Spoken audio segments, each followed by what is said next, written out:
negative thinking is a major problem. If you're trying to be successful or happy, you have no room for negativity. Big thinking gets rid of negativity. Dreams and visions gets rid of negativity. Now, what you cannot do is bury yourself by using your success compared to other people. See, success is not how far you got, because somebody always further than you. Success ain't how far you got. Success is how far you got from where you started. Life will push, squeeze, pressure, and attempt to make you bend at the knee. Some become a victim to life. Things happen. Pain, heartache, loss. We can either be the victim or the victor to these situations. So until your mind is open to the possibilities that I can do this, you would never be able to do it. Once the mind starts to believe it can be achieved, it then, only then, does it start to break down tactically how we can do this. Until then, you're gonna always lose. For me to understand, for me to be better, for me to be stronger, I must learn to suffer a little bit. I must learn to struggle a little bit. I cannot reap the rewards of success without understanding about struggles. If you want to go somewhere that only you would go, if you want to create something new and really live a life that was meant for you, because it's literally crafted by you, you have to take the first steps on faith. If you have a dream, don't just sit there. Get your ass up and make something happen. Sometimes you just have to move. Do something. Make a call. Reach out to someone. Google something. Learn something new. Set out what you believe in. Lay out the power you have. Actually, lay out the power that you have always had. Use this, become this, and have it. Your power can take you, put you on your path to your success, to the place where you succeed.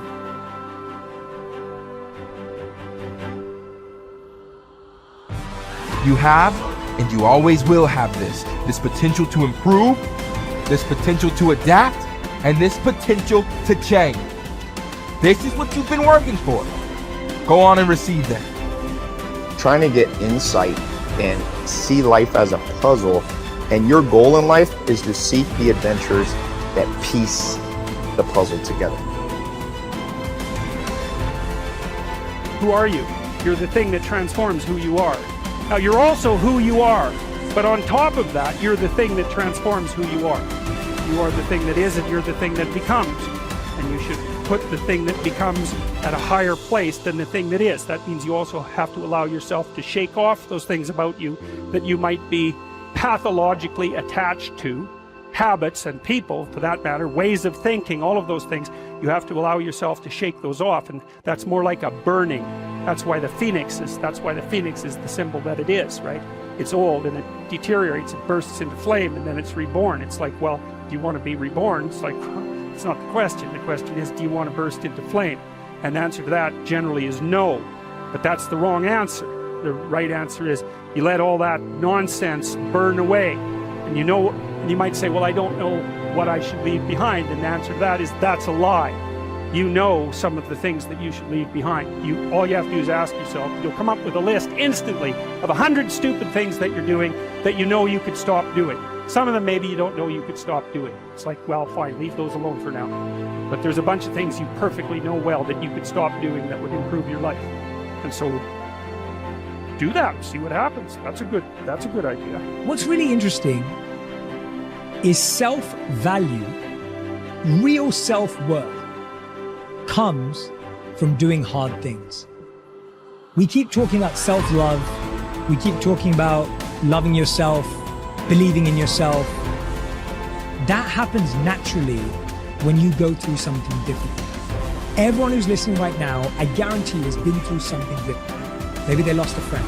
Maybe they've been through cancer. Maybe they lost their job and had to rebuild. Maybe they completely got destroyed during the pandemic and had to figure everything out with their health. The point is, we've all done hard things, and self-worth and self-value comes from recognizing the hardship you've been through and the growth that you made during that time. Now, if you're someone who's listening and saying, Jay, well, I'm not sure I've been through anything that challenging, well, that's your challenge. Go and figure out what it is that you want to do that's hard. Is it developing a new skill? Is it getting a qualification? Is it starting that business or dream that you've always wanted to do? What's that difficult thing you're going to do on your own, with your friends, with the support of whoever's around you, but not with the crutch or the handicap of a partner? What are you going to build as a skill, as a tool, as a value yourself that's going to make you say, I've done something? And that's the beginning of it. The beginning is, I've done something and I did that and I can do that. And when you do that, yes, there's going to be, you're going to validate the wrong things. You're going to give yourself praise for the wrong things. You're going to go through ego. You're going to do all of that. But there's still a belief of, I can do hard things. I can do hard things by myself. And I know what value I bring to a relationship. Persistence is self-discipline in action. Your ability to persist in the face of all setbacks and temporary failures is essential to success in life. Napoleon Hill said, persistence is to the character of man as carbon is to steel. The primary reason for success is persistence. And likewise, the primary reason for failure is lack of persistence, quitting too soon. There is a direct link between self-discipline and self-esteem. Each time you discipline yourself to do what you should do when you should do it, whether you feel like it or not, your self-esteem increases. Each time you persist and force yourself to continue on, even when you feel like quitting, your self-esteem goes up. Each act of self-discipline strengthens every other act of self-discipline. Every act of persistence strengthens every other act of persistence. When you discipline yourself to persist over and over, you like and respect yourself more and more. You become stronger and more confident. Eventually, you become unstoppable. Persistence is its own reward. Every time you force yourself to persist on a task, whether it is large or small, you feel happier and better about yourself. When you go the extra mile and do more than you are paid for, or more than is expected, your self-esteem goes up. You feel more powerful and in greater control of your life. In your career, when you go the extra mile, you put yourself on the side of the angel. The primary difference between winners and losers in life is simple. Winners never quit and quitters never win. You can increase your ability to persist by talking to yourself positively. Say these words, I am unstoppable. Before you begin any major undertaking, pre-program yourself by telling yourself, I never give up. Before you can achieve anything worthwhile in life, you have to pass the persistence test. This is usually a snap quiz sprung on you unexpectedly with no warning. You suddenly face a major setback, problem, temporary failure, or even a complete disaster. When this happens, remind yourself that this is the testing time. This is when you demonstrate what you are really made of. This is when you show yourself and others the strength of your character and your true determination to succeed, your ability to respond effectively to setbacks. Your level of response, ability, is the measure of your readiness to succeed. When you experience a major setback or problem, you will feel temporarily stunned.